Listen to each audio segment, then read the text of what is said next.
إن الحمد لله نحمده ونستعينه ونستغفره ونعوذ بالله من شرور أنفسنا ومن سيئات أعمالنا من يهده الله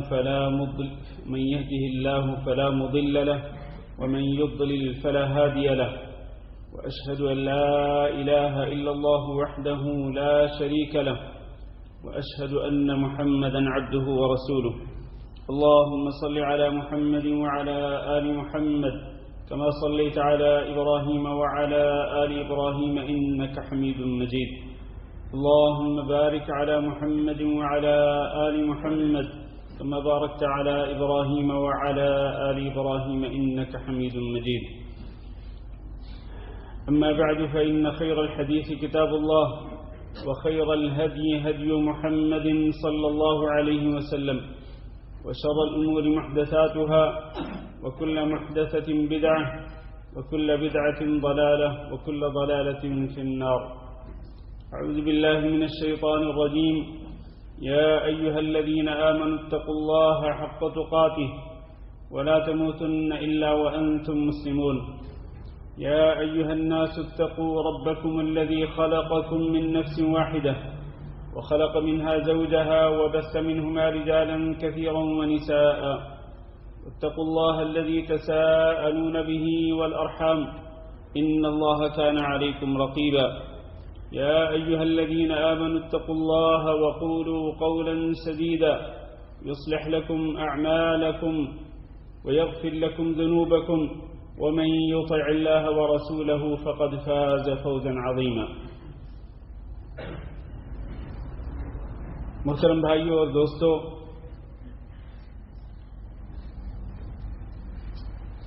رمضان کا مبارک مہینہ اپنے آخری تہائی حصے کی طرف بڑھ رہا ہے. اس کا پہلا نصف ختم ہو چکا اور دوسرا نصف شروع ہو چکا،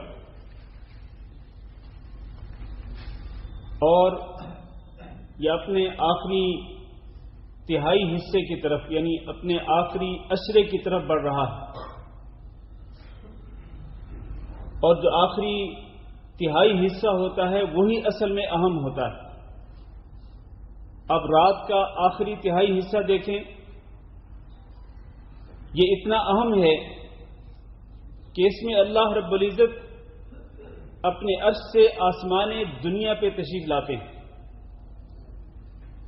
اور آسمان دنیا پہ آ کر اللہ رب العزت پکارتے ہیں کہ کون ہے جو مجھ سے اپنے گناہوں کی بخشش طلب کرے تو میں اس کے گناہوں کو معاف کر دوں، کون ہے جو مجھ سے مانگے تو میں اس کو عطا کروں، کون ہے جو مجھ سے سوال کرے اور میں اس کے سوال کو پورا کروں. یہ کب ہوتا ہے؟ یہ ہر رات، پورے سال میں ہر رات کے آخری تہائی حصے میں. یوں یہ آخری تہائی حصہ بہت اہمیت رکھتا ہے رات کا. اسی طرح دن کا آخری تہائی حصہ آپ دیکھیں، دن کے آخری تہائی حصے میں 5 نمازوں میں سے جو سب سے اہم اور سب سے افضل نماز ہے وہ ہے عصر کی نماز. یہ دن کے آخری تہائی حصے کے اندر آتی ہے. اللہ تعالیٰ نے اسی نماز کے بارے میں خاص طور پر حکم دیا کہ حافظوا علی الصلوات والصلاة الوسطى، کہ تم ویسے ساری نمازوں کی حفاظت کرو، ساری نمازیں پابندی کے ساتھ پڑھو، لیکن جو درمیان والی نماز ہے اس کی خاص طور پر حفاظت کرنی ہے، اس کو فوت نہیں ہونے دینا. اور اس سے مراد عصر کی نماز، یہ دن کے آخری تہائی حصے کے اندر آتی ہے. اسی طرح اب سال کا آخری تہائی حصہ دیکھیں. سال کے 12 مہینے ہیں اور آخری جو 4 مہینے ہیں ان میں سے ایک یہ رمضان مبارک کا مہینہ ہے، جس میں مسلمان فرض روزے بھی رکھتے ہیں، رات کو قیام بھی کرتے ہیں اور لیلۃ القدر کو بھی تلاش کرتے ہیں. یہ لیلۃ القدر جو اتنی اہمیت رکھتی ہے کہ اس کی عبادت 1000 مہینوں کی عبادت سے بہتر یہ سال کے آخری تہائی حصے میں اور رمضان کے آخری تہائی حصے کے اندر آتی ہے. اور پھر اسی سال کے آخری تہائی حصے کے اندر ذوالحج کا مہینہ آتا ہے جس میں مسلمان بیت اللہ کی طرف سفر کر کے جاتے ہیں، حج بیت اللہ کی سعادت حاصل کرتے ہیں، دین اسلام کا ایک بہت بڑا فریضہ ادا کرتے ہیں۔ تو یوں ہر چیز کا جو آخری تہائی حصہ ہوتا ہے وہ بہت ہی اہمیت رکھتا ہے۔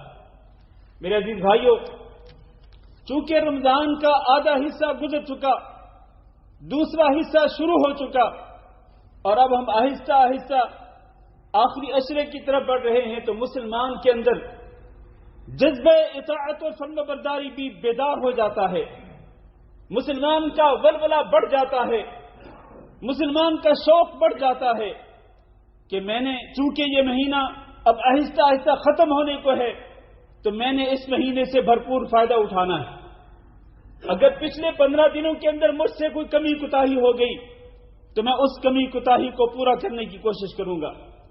مسلمان کو یہ معلوم ہے کہ رسول اکرم صلی اللہ علیہ وسلم سب سے زیادہ نیکیوں کی طرف سبقت لے جانے والے تھے، اور سب سے زیادہ نیکیوں کی طرف سبقت آپ کب لے جاتے تھے؟ جب رمضان کا مہینہ آتا تھا۔ اس لیے مسلمان بھی رسول اکرم صلی اللہ علیہ وسلم کے اس بہترین نمونے پر عمل کرتے ہوئے اس مہینے کو غنیمت سمجھتا ہے، اور وہ بڑھ چڑھ کر نیکیوں میں حصہ لیتا ہے، نیکیوں کی طرف لپکتا ہے، نیکیوں کی طرف دوڑتا ہے، نیکیوں کی طرف جلدی کرتا ہے۔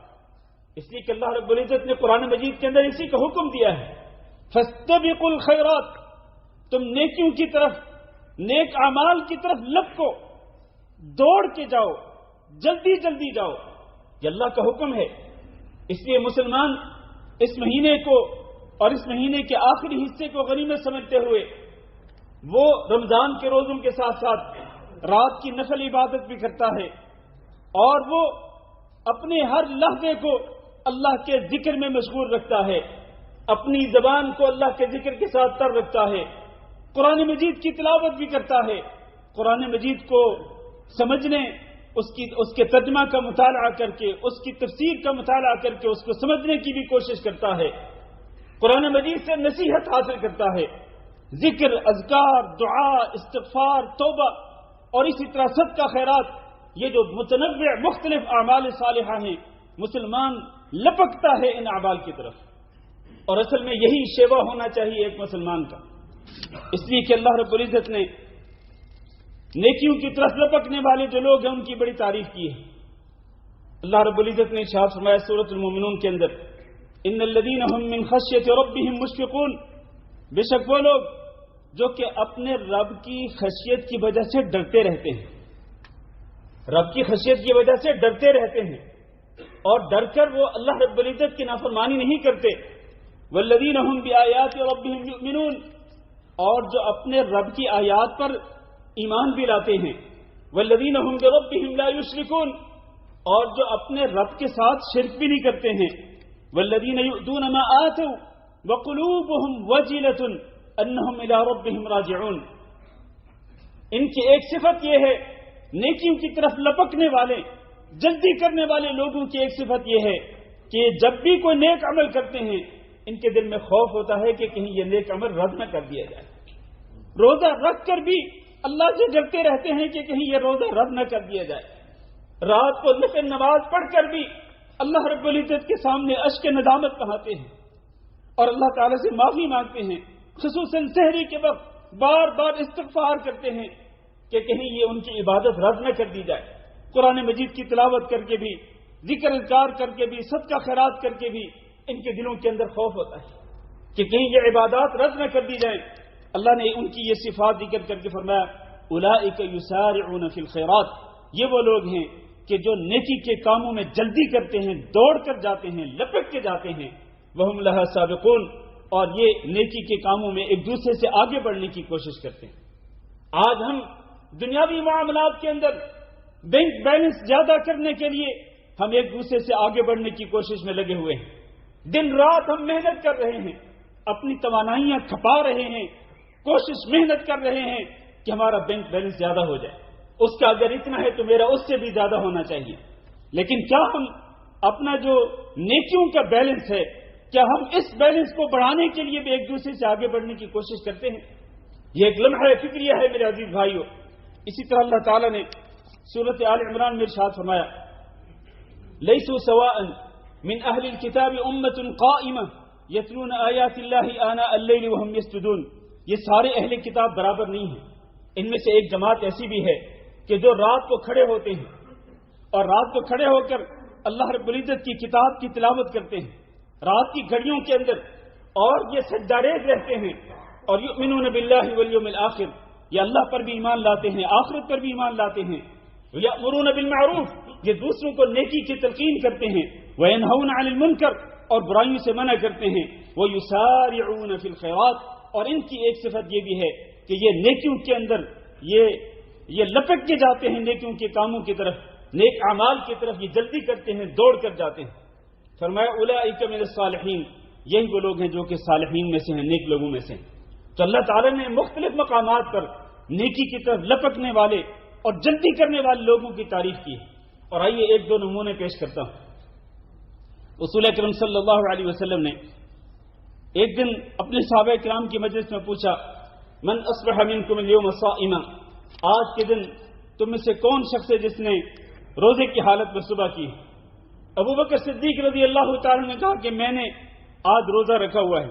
پھر آپ نے پوچھا من تبع منکم اليوم جنازۃ, آج کون ہے کہ جس نے آج مسلمان کی نماز جنازہ میں شرکت کی ہو اور پھر اس کی تدفین میں بھی شریک ہوا ہو؟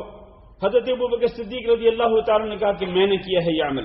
پھر آپ نے پوچھا من عاد منکم اليوم مریضا, تم میں سے کون ہے جس نے آج کے دن مریض کی عیادت بھی کی ہو؟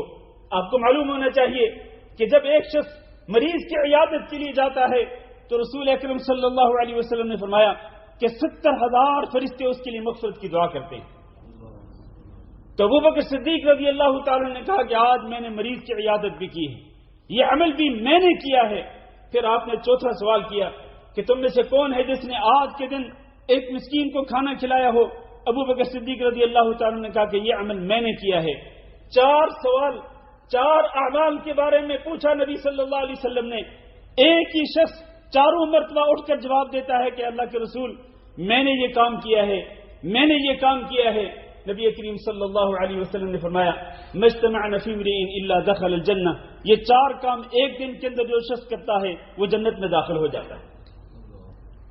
اس کو کہتے ہیں مسابقت, اس کو کہتے ہیں مسارعت, جلدی کرنا, لپکنا نیکیوں کی طرف اور ایک دوسرے سے آگے بڑھنے کی کوشش کرنا نیکی کے اعمال, نیک اعمال کی طرف. ایک اور نمونہ لیجئے, جنگ تبوک, اور وہ جنگ تبوک بھی رمضان مبارک میں ہوئی. شدید گرمی کا موسم تھا اور دور کا سفر کر کے جانا تھا. مدینہ منورہ سے تبوک جو تقریباً 700 کلومیٹر. رمضان کے روزے, شدید گرمی اور لمبا سفر. نبی کریم صلی اللہ علیہ وسلم نے صحابہ کرام کو کہا کہ تیاری کرو اور اسلامی فوج کو تیار کرنے کا حکم دیا, مال خرچ کرنے کا حکم دیا. حضرت عمر رضی اللہ تعالیٰ عنہ دل میں کہنے لگے آج موقع ہے, آج تم ابو بکر صدیق سے آگے بڑھ سکتے. تم پہلے تو کبھی سبقت نہیں لے کے گئے, لیکن آج تم ابو بکر صدیق سے آگے بڑھ سکتے ہیں. گئے, اپنا آدھا مال لے کے آئے. نبی صلی اللہ علیہ وسلم نے پوچھا کتنا مال لائے ہیں؟ کہا میں جتنا لایا ہوں اتنا پیچھے چھوڑ کے آیا ہوں. پھر ابو بکر صدیق رضی اللہ تعالیٰ عنہ آئے, اپنا سارے کا سارا مال لے کے آئے, گھر میں جو کچھ تھا وہ اٹھا کے لے کے آئے. پوچھا نبی صلی اللہ علیہ وسلم نے ما ابقیت لأہلک, اپنے گھر والوں کے لیے کیا چھوڑ کے آیا ہو؟ ابو بکر صدیق رضی اللہ تعالیٰ نے کہا کہ ابقیت لہم اللہ ورسولہ, ان کے لیے میں نے اللہ اور اللہ کے رسول کو چھوڑا ہے. تو نبی کریم صلی اللہ علیہ وسلم نے ان کی بڑی تعریف کی اور عمر رضی اللہ تعالیٰ عنہ کہنے لگے کہ میں آج کے بعد ابو بکر صدیق رضی اللہ تعالیٰ عنہ سے آگے نہیں بڑھ سکتا. گویا کہ صحابہ کرام کے اندر ایک جذبہ تھا, ایک ولولہ تھا, شوق تھا ایک دوسرے سے آگے بڑھنے کے لیے, بینک بیلنس جمع کرنے کے لیے یا بینک بیلنس بڑھانے کے لیے نہیں, مال و دولت اکٹھا کرنے کے لیے نہیں, بلکہ اللہ کے راستے میں مال و دولت کو خرچ کرنے کے لیے وہ ایک دوسرے سے آگے بڑھنے کی کوشش کرتے تھے. اسی موقع پہ نبی کریم صلی اللہ علیہ وسلم نے جب مال خرچ کرنے کا حکم دیا, عثمان بن عفان رضی اللہ تعالیٰ عنہ نے 300 اونٹ پیش کیے اور نبی کریم صلی اللہ علیہ وسلم نے فرمایا کہ اللہ آج میں عثمان سے راضی ہو گیا ہوں، اللہ تو بھی اس سے راضی ہو جا۔ پھر عثمان بن عفان رضی اللہ تعالیٰ عنہ 1000 دینار لے کے آئے، اور دینار سے مراد یہ آج کا دینار نہیں بلکہ دینار سے مراد اس دور کا جو سونے کا سکہ ہوا کرتا تھا۔ ایک دینار کا وزن تقریباً 4.25 گرام ہوا کرتا تھا۔ 1000 دینار لے کے آئے۔ 1000 دینار آپ اندازہ کریں کہ وہ کتنا زیادہ سونا ہوگا۔ 1000 دینار لے کے آئے، نبی صلی اللہ علیہ وسلم کی جھولی میں رکھ دیا۔ نبی کریم صلی اللہ علیہ وسلم نے فرمایا آج کے بعد عثمان جو بھی عمل کرے گا اس کو کوئی نقصان نہیں ہوگا۔ میرے بھائیو، یہ جذبہ تھا، یہ ولولہ تھا آگے بڑھنے کا، یہ شوق تھا نیکی کے کاموں میں سبقت لے جانے کا۔ اللہ تعالیٰ نے اسی بات کا حکم دیا ہے، سابقوا الی مغفرۃ من ربکم، اپنے رب کی مغفرت کی طرف تم جلدی کرو اور ایک دوسرے سے آگے بڑھنے کی کوشش کرو۔ مسلمانوں، رمضان المبارک کی پہلی گھڑی سے آپ کے سامنے جنت کے دروازوں کو کھول دیا گیا ہے اور رحمت کے دروازوں کو کھول دیا گیا ہے اور جہنم کے دروازوں کو بند کر دیا گیا ہے، اور اللہ رب العزت نے اپنی رحمت اور مغفرت کے دروازوں کو کھولا ہے۔ آگے بڑھو، یا باغی الخیر اقبل، اے خیر کے طلبگار آگے بڑھ، وہ یا باغی الشر اقصر، تو پہلے تو کبھی برائی سے باز نہ آیا تھا، اب تو کم از کم برائی سے باز آ جا۔ اس لیے میرے بھائیوں، مسابقت ہونی چاہیے، ایک دوسرے سے آگے بڑھنے کی کوشش ہونی چاہیے۔ خاص طور پر آگے رمضان مبارک کا آخری عشرہ شروع ہونے والا ہے۔ نبی کریم صلی اللہ علیہ وسلم حضرت عائشہ رضی اللہ تعالیٰ عنہ کی حدیث کے مطابق جب یہ آخری عشرہ شروع ہوتا تو آپ صلی اللہ علیہ وسلم ساری رات بیدار رہتے تھے، ساری رات جاگ کر عبادت کرتے تھے، اور نہ صرف خود بلکہ آپ صلی اللہ علیہ وسلم اپنے گھر والوں کو جگاتے تھے اور کمر بستہ ہو جاتے تھے، مستعد ہو جاتے تھے عبادت کرنے کے لیے۔ تو آخری جو 10 راتیں ہیں وہ بہت ہی اہمیت رکھتی ہیں رمضان المبارک کے اندر۔ ان 10 راتوں کے اندر خوب عبادت کرنی چاہیے۔ میرے بھائیوں، ہم دنیا کے کام سارا سال کرتے رہتے ہیں، سارا سال ہم دنیاوی کاموں کے اندر مشغول رہتے ہیں۔ کوئی حرج نہیں اگر آپ یہ آنے والے ایام اور آنے والی راتوں کو آپ اگر اللہ رب العزت کی عبادت کے لیے خاص کر دیں گے تو اس میں کوئی نقصان نہیں ہوگا آپ کا، بلکہ فائدہ ہی فائدہ ہوگا۔ حضرت عائشہ رضی اللہ تعالیٰ عنہ کہتی ہیں، کان رسول اللہ صلی اللہ علیہ وسلم یجتہد فی العشر الاواخر ما لا یجتہد فی غیرها۔ آپ صلی اللہ علیہ وسلم آخری عشرے میں عبادات کے اندر جتنی محنت کرتے تھے اتنی محنت آپ صلی اللہ علیہ وسلم کبھی نہیں کرتے تھے۔ اور حضرت ابو ہریرہ رضی اللہ تعالیٰ عنہ بیان کرتے ہیں، کان النبی صلی اللہ علیہ وسلم یعتکف العشر الاواخر من رمضان حتی توفاہ اللہ۔ نبی کریم صلی اللہ علیہ وسلم ہر رمضان کے اندر رمضان کے آخری عشرے میں اعتکاف میں بیٹھتے تھے یہاں تک کہ آپ صلی اللہ علیہ وسلم کی وفات ہو گئی۔ آخری عشرہ اہمیت کا حامل ہے، اس لیے نبی صلی اللہ علیہ وسلم یہ آخری عشرہ دنیا کے، حالانکہ آپ صلی اللہ علیہ وسلم دنیاوی کاموں کے اندر اپنے آپ کو مشغول نہیں رکھتے تھے، آپ کا تو لحظہ لحظہ ایک ایک سیکنڈ اللہ کے دین کے لیے صرف ہوتا تھا، لیکن پھر بھی آپ صلی اللہ علیہ وسلم باہر کے کام کاجوں سے کٹ آف ہو کر آپ صلی اللہ علیہ وسلم مسجد میں بیٹھ کر اللہ رب العزت کی عبادت کیا کرتے تھے۔ اسی طرح حضرت ابو ہریرہ رضی اللہ تعالیٰ عنہ یہ بھی فرماتے ہیں کہ آپ صلی اللہ علیہ وسلم ویسے تو ہر سال رمضان کا آخری عشرہ اعتکاف بیٹھتے تھے 10 دن، لیکن جس سال نبی صلی اللہ علیہ وسلم کی وفات ہوئی اس سال نبی صلی اللہ علیہ وسلم نے 20 دن اعتکاف کیا۔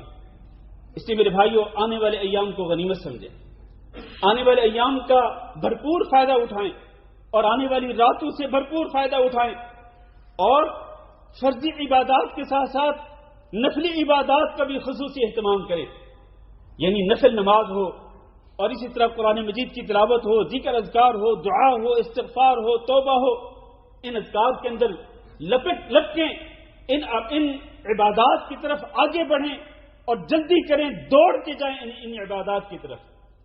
اس لیے کہ نبی کریم صلی اللہ علیہ وسلم نے ارشاد فرمایا کہ اللہ تعالیٰ ارشاد فرماتے ہیں کہ میرا بندہ میرا سب سے زیادہ تقرب کن اعمال کے ذریعے حاصل کر سکتا ہے؟ ان اعمال کے ذریعے جن اعمال کو میں نے اپنے بندے پہ فرض کیا ہے۔ فرض نمازیں ہیں، فرض روزے ہیں، اور اسی طرح فرض زکوٰۃ ہے، فرض حج ہے۔ ان فرائض کو پورا کرے گا بندہ تو میرا سب سے زیادہ تقرب حاصل کرے گا.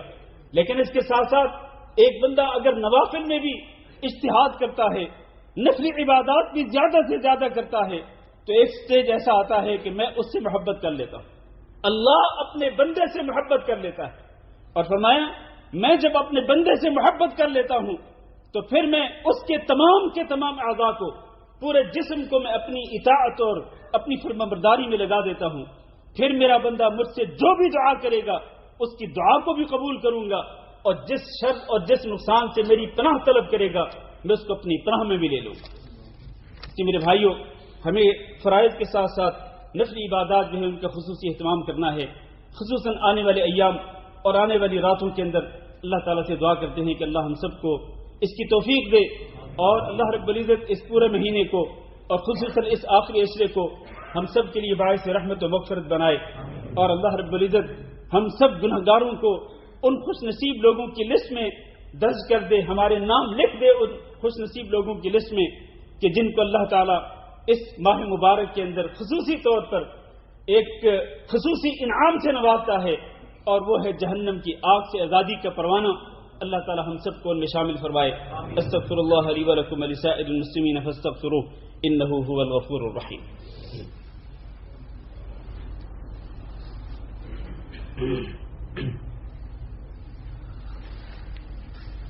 ان الحمد لله نحمده ونستعينه ونستغفره ونعوذ بالله من شرور انفسنا ومن سيئات اعمالنا.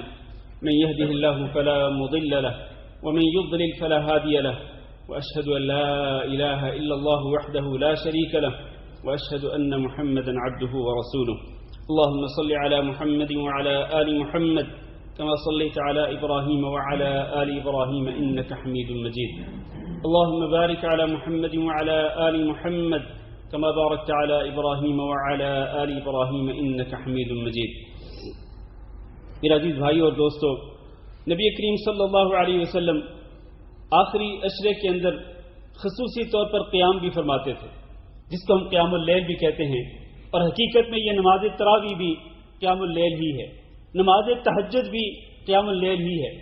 نبی کریم صلی اللہ علیہ وسلم نے رمضان المبارک کی 23ویں رات میں صحابہ کرام کو باجماعت قیام اللیل کی نماز پڑھائی، حتیٰ کہ رات کا 1/3 حصہ ختم ہو گیا. پھر نبی صلی اللہ علیہ وسلم نے 25ویں رات کو اپنے صحابہ کرام کو باجماعت قیام اللیل کی نماز پڑھائی، حتیٰ کہ آدھی رات ختم ہو گئی. پھر صحابہ کرام کا جذبہ دیکھیں، ان کا ولولہ دیکھیں، ان کا شوق دیکھیں. کہنے لگے اللہ کے رسول، آج تو دل کرتا تھا کہ آپ ساری رات ہی ہمیں قیام کی نماز پڑھاتے. آپ صلی اللہ علیہ وسلم نے فرمایا کہ جو شخص امام کے ساتھ قیام اللیل کی نماز شروع کرتا ہے، پھر امام کے ساتھ ہی وہ قیام اللیل کی نماز کو ختم کرتا ہے، اس کے لیے پوری رات کے قیام کا ثواب لکھ دیا جاتا ہے. اس کے بعد نبی کریم صلی اللہ علیہ وسلم نے 27ویں رات کو قیام اللیل کی نماز باقاعدہ جماعت کے ساتھ باجماعت قیام اللیل کی نماز پڑھائی. اور یہ اتنا لمبا قیام تھا، صحابہ اکرام کہتے ہیں کہ ہمیں یہ خدشہ ہوا، یہ خوف ہوا کہ آج کہیں ہماری سحری ہی نہ رہ جائے. سحری کے فوت ہونے کا خدشہ پیدا ہو گیا. یعنی ساری رات نبی کریم صلی اللہ علیہ وسلم نے قیام کی نماز پڑھائی اپنے صحابہ کرام کو. اس سے یہ ثابت ہوتا ہے کہ آخری عشرے کی راتوں کے اندر اور خصوصاً طاق راتوں کے اندر قیام اللیل کی بہت ہی زیادہ اہمیت ہے. اس لیے میرے بھائیوں، یہ موقع دے رہا ہے اللہ رب العزت صحت اور تندرستی کے ساتھ، تو اس موقع کو ضائع مت کیجیے گا. خصوصاً اس لیے کہ اس آخری عشرے کی طاق راتوں کے اندر لیلۃ القدر بھی آتی ہے، جس کے بارے میں اللہ تعالیٰ نے ایک پوری سورت نازل فرما دی، اور اس سورت کا نام ہی سورۃ القدر ہے. فما انا انزلناه في ليلة القدر وما ادراك ما ليلة القدر.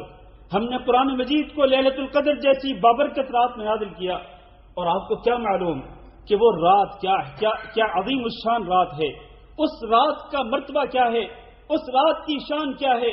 لیلۃ القدر خیر من 1000 شہر. لیلۃ القدر جو ہے وہ 1000 مہینوں سے بہتر ہے. لیلۃ القدر کی عبادت 1000 مہینوں کی عبادت سے بہتر ہے. تنزل الملائکۃ والروح فیہا بإذن ربہم، جس پہ فرشتے خاص طور پر نازل ہوتے ہیں، حتیٰ کہ جبریل امین بھی خاص طور پر نازل ہوتے ہیں اپنے رب کے حکم کے ساتھ. اور فرمایا تنزل الملائکۃ والروح فیہا بإذن ربہم من کل امر سلام ہی حتی مطلع الفجر، یہ سلامتی والی رات ہوتی ہے اور یہ پھر فجر کے طلوع ہونے تک جاری رہتی ہے۔ تو اس لیے ساری رات جو ہے خصوصی طور پر میرے بھائیوں، رمضان المبارک کے آخری عشرے کی تمام راتیں اور خصوصی طور پر طاق راتیں جو ہیں، ان راتوں کے اندر عبادت کر کے لیلۃ القدر کو تلاش کرو، لیلۃ القدر کو پانے کی کوشش کرو، اس لیے کہ نبی صلی اللہ علیہ وسلم کے ارشاد گرامی ہے، من قام لیلۃ القدر ایمانا واحتسابا غفر له ما تقدم من ذنبه، جو شخص لیلۃ القدر کا قیام کرتا ہے ایمان و یقین کے ساتھ اور صرف اللہ رب العزت کو راضی کرنے کی خاطر، اللہ رب العزت کا تقرب حاصل کرنے کی خاطر، تو اس کے پچھلے تمام گناہوں کو معاف کر دیا جاتا ہے۔ تو اللہ تعالیٰ سے دعا کرتے ہیں کہ اللہ ہمیں لیلۃ القدر کی جو عظیم بابرکت رات ہے ہمیں نصیب فرمائے، اس رات کی اللہ رب العزت ہمیں عبادت نصیب فرمائے اور اس رات کی خیر و برکت ہمیں نصیب فرمائے، اس رات میں اللہ تعالیٰ ہم سب کے گناہوں کو معاف کر دے، اس رات کو ہمارے لیے اللہ رب العزت باعث رحمت و مغفرت بنا دے، اور اللہ تعالیٰ ہم سب کو جہنم سے آزادی حاصل کرنے والے لوگوں کے اندر شامل فرما دے۔ اللہم اغفر لنا وللمؤمنین والمؤمنات وللمسلمین والمسلمات الاحیاء منهم والاموات، اللہم انا نسألك العفو والعافیہ والمعافاة الدائمة في الدنيا والآخرة، اللہم انا نسألك رضاك والجنة ونعوذ بك من سخطك والنار، اللہم فرج هم المهمومين ونفس كرب المكروبين واقض الدين عن المدينين واشف مرضانا ومرضى المسلمين، اللهم اعتق رقابنا من النار، اللهم اعتق رقابنا من النار، اللهم اعتق رقابنا من النار برحمتك يا ارحم الراحمين، ربنا آتنا في الدنيا حسنة وفي الآخرة حسنة وقنا عذاب النار، وصل اللهم وسلم على نبينا محمد وعلى آله وأصحابه أجمعين.